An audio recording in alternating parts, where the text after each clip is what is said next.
Você sabia que as palavras têm o poder de definir o destino da sua família e das suas próximas gerações? Nós vamos aprender sobre isso hoje. Vamos meditar na palavra de Deus hoje, em Gênesis, capítulo 47 e 48, e aprender sobre esse tema. Vai ser uma grande bênção no nome de Jesus. Então, faz o seguinte, compartilha essa live com mais pessoas, tá? É uma alegria ter, né? Primeiro, deixa eu cumprimentar você, né? Shalom, bom dia para quem está chegando aqui. E vamos ver o que fez Jacó, que abençoou as suas gerações. Nós estamos meditando, para quem está chegando agora, estamos meditando cada dia aqui numa passagem da palavra de Deus relacionada às porções que foram separadas desde a antiguidade. Cerca de 600 anos antes de Cristo, começaram a separar a Bíblia em porções semanais a serem estudadas. E a igreja, os cristãos não seguiram essa divisão que desde antes de Jesus era seguida. Eu dou sempre o exemplo, quando Jesus foi lá, todas as vezes, na verdade, que Jesus foi na sinagoga, ele leu a paraxá da semana, quando ele foi na sinagoga no sabate, a porção da semana. Então, por exemplo, quando ele leu Isaías 60, ele não leu aleatoriamente, que ele falou, o Espírito de Deus está sobre mim, ele me ungiu. Ele não falou aquilo aleatoriamente, ele não leu aquilo aleatoriamente, ele pegou o texto, que era o texto da semana, e leu, né? Então é o texto que era para ele ler naquele dia. Foi isso que ele fez. Nós estamos meditando no texto de cada dia, de cada semana. Mas nós vamos meditar agora a partir de Gênesis 47, 28. Vamos lá? Olha só. Fala, o 27, né? Os israelitas se estabeleceram no Egito, na região de Gósen, lá adquiriram propriedade e foram prolíferos e multiplicaram-se muitos. Prolíferos aqui significa que eles tiveram muitos filhos. Shalom, bom dia, Ana. Ana Machado, Ana Luísa Machado, seja bem-vinda. Deus abençoe. Jacó viveu 17 anos no Egito. E os anos da sua vida chegaram a 147. Aproximando-se a hora da sua morte, Israel chamou seu filho José e lhe disse: Se quer agradar-me, põe a mão debaixo da minha coxa e prometa que será bondoso e fiel comigo. Não me sepulte no Egito. Quando eu descansar com meus pais, leve-me daqui do Egito e sepulte-me junto a eles. José respondeu: Farei como o Senhor me pede. Mas Jacó insistiu: Jure-me. E José lhe jurou. Israel curvou-se apoiado em seu bordão, ou na cabeceira da sua cama, conforme a tradução. Bom, o que acontece aqui? Acontece aqui que Jacó ele faz um pedido referente ao sepultamento dele, que não deveria ser no Egito. Por que ele faz isso? Porque ele sabia da promessa de Deus, de que Deus daria a terra de Canaã para eles. E ele usa até mesmo o fato do sepultamento dele para reforçar a confiança na promessa de Deus. Ele faz algo para que as suas gerações dali para frente soubessem que eles precisariam voltar para a terra de Canaã. Que eles não poderiam ficar, que eles não deveriam ficar naquele lugar, naquela terra do Egito. E isso foi cumprido, eles não sepultaram, né, Jacó ali. Tanto não sepultaram Jacó ali que eu estive lá em 2022, estive lá em 2 anos atrás, 2 anos e pouco atrás, eu estive lá em Hebrom, na sepultura, né, no túmulo dos patriarcas, onde está sepultado Abraão, Sara, onde está sepultado Isaac e Rebeca, e também Jacó e Leia, ou Lia, né? Algumas traduções dizem Leia, outro Lia, o hebraico não tem vogal, né? Então a gente não sabe se é Leia ou Lia. E então houve esse sepultamento dele lá, não foi sepultado no Egito. Tudo isso cumprindo o que Jacó havia solicitado. Tudo isso baseado nas promessas de Deus. Por exemplo, nós temos uma promessa de que Jesus virá para reinar sobre a terra. Nós temos uma promessa de que ele virá para com seus anjos para governar sobre a terra e que os mortos em Cristo ressuscitarão e reinarão com ele sobre a terra. E tudo que nós fazemos, tudo que nós vivemos, deve estar relacionado a isso. Deve estar relacionado à promessa eterna. Nós devemos ensinar nossos filhos sobre a promessa eterna. Seguindo a leitura, algum tempo depois disseram a José: seu pai está doente. E ele foi vê-lo, levando consigo seus 2 filhos, Manassés e Efraim. E anunciaram a Jacó: seu filho José veio vê-lo. Israel reuniu forças e assentou-se na cama. Então disse Jacó a José: o Deus Todo-Poderoso apareceu-me em luz na terra de Canaã e ali me abençoou, dizendo: eu o farei prolífero e multiplicarei. Farei de você uma comunidade de povos e farei esta terra por propriedade perpétua aos seus descendentes. Agora, pois, os seus 2 filhos que lhe nasceram no Egito, antes da minha vinda para cá, serão reconhecidos como meus filhos. Efraim e Manassés serão meus, como são meus Rúben e Simeão. Os filhos que lhe nascerem depois dele serão seus. Serão convocados sob o nome de seus irmãos para receberem sua herança. Quando eu voltava de Padã, para minha tristeza, Raquel morreu em Canaã. Raquel, a mãe de José, né? Quando ainda estávamos a caminho, a pouca distância de Efrata. Também já fui lá no local do túmulo de Raquel, lá em Efrata, né? Hoje é um kibutz lá, né? Eu a sepultei ali, ao lado do caminho para Efrata, que é Belém. Bom, aqui Jacó, ele toma uma atitude de adotar os seus netos como parte da sua família. Ele liberou palavras de poder, ele declarou que seria dos seus netos. E por causa, quando a gente vê, por exemplo, lá as 12 tribos de Israel, a gente vê Manassés e Efraim na lista. A gente não vê Jacó na lista das tribos de Israel. Então as 12 tribos de Israel, na verdade, viraram 13 tribos de Israel. Levi, que não é contado porque faz parte de todas as tribos, a tribo de Levi, que são os levitas, né? Eles cuidam do sacerdócio, eles cuidam da adoração, eles cuidam do ensino da palavra, eles cuidam das coisas de Deus e eles estão distribuídos em todas as tribos. E aí, quando vai contar as 12 tribos, preenche as 12 tribos, porque Manassés e Efraim somam aqueles ali para dar os 12, sem contar Levi e José. E, inclusive, Deus abençoou tanto que a tribo de Manassés se tornou, né, filho de José, se tornou a maior das tribos de Israel. Se tornou a maior das tribos de Israel. Então, olha só,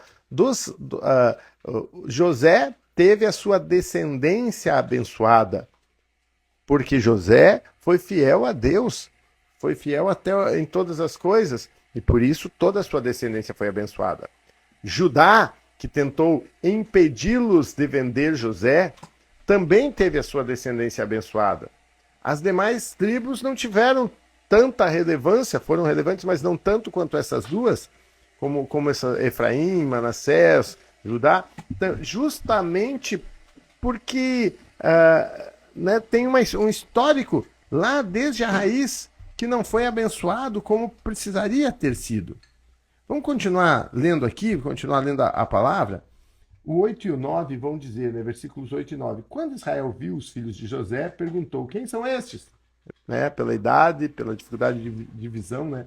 Respondeu José ao seu pai: são os filhos que Deus me deu aqui. Então Israel disse: traga-os aqui para que eu os abençoe.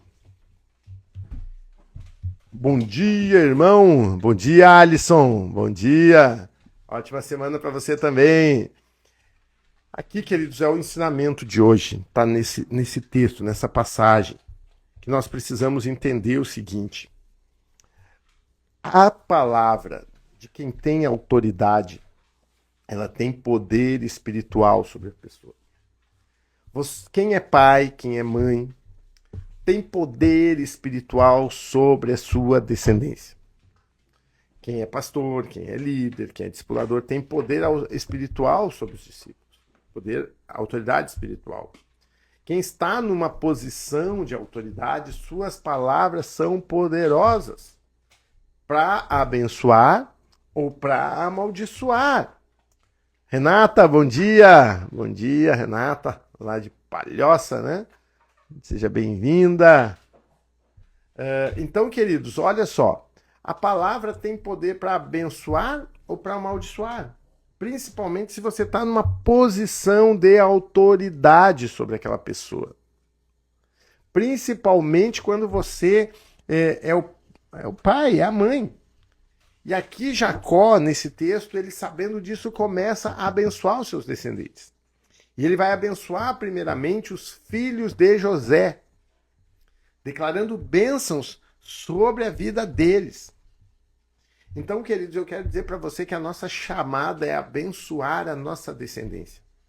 É liberar palavras sobre o que será da nossa descendência, dos nossos filhos, das nossas gerações, e quebrar, não aceitar palavras que vão contra aquilo que está alinhado aos princípios da palavra de Deus.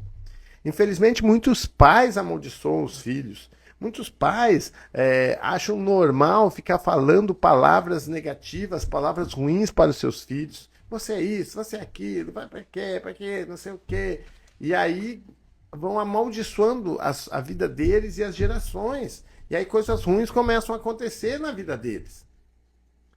Então, use as suas palavras para abençoar as suas gerações, nunca para amaldiçoar as suas gerações. Use as suas palavras de forma que, ao você falar, as suas gerações sejam abençoadas. Chame, se você tem filhos, chame seus filhos, coloque a mão na cabeça deles, abençoe eles. Abençoe a tua esposa, teu marido. Abençoe teus netos, se você tem netos. Libere palavras de bênção, declarando o futuro deles, como fez Jacó. Nós vamos ler a partir de amanhã, né, porque é uma porção por dia, passagens da Bíblia vendo como Jacó abençoou e determinou o futuro de cada um dos seus filhos. Isso é tão sério, queridos, tão sério, que lá quando Jacó enganou ele e a mãe dele, né, a Isaac, para que Isaac o abençoasse no lugar de Esaú, e ele chega lá disfarçado, e Isaac abençoa ele no lugar de Esaú. Quando ele fez isso, depois, quando Esaú chegou, Esaú queria também a bênção. Mas Isaac deixou claro que a bênção já estava dada, que não podia voltar atrás. E que ele daria outra bênção, mas não aquela bênção. Então, queridos, isso mostra o poder da bênção. O poder da bênção. Tem uma pessoa muito querida aqui, da cidade aqui. Ele não é da nossa, não vai na nossa igreja, que ele vai numa de nossas igrejas aqui, que é a igreja que o pastor Fernando e a pastora Vivi são pastores, e o filho dele e a nora que fazem parte da nossa igreja, aqui da igreja sede, no caso, né? E aí mas ele toda vez que me encontra, desde antes dele ir na nossa igreja, toda vez que me encontra, ele chega e meio que se encosta a cabeça em mim e diz: sua bênção, pastor, sua bênção, pastor. Ele vem pedir bênção, sua bênção, pastor. E eu no início não percebia por que ele falava, porque ele falava tão rápido. Aí depois que eu percebi, eu falei: Deus te abençoe, Deus te abençoe, Deus te abençoe. Né? Entendendo o poder, a realidade e a necessidade da bênção, da palavra abençoadora. Então, muitas coisas, queridos, que acontecem de ruim na nossa vida é por causa das palavras que nós liberamos. As nossas palavras, eu lembro de um pastor que teve aqui na nossa igreja, e ele falava assim: as suas palavras determinam os próximos acontecimentos da sua vida. E ele falava e fazia todo mundo repetir: as As suas palavras determinam os próximos acontecimentos da sua vida. As suas palavras determinam os próximos acontecimentos da sua vida.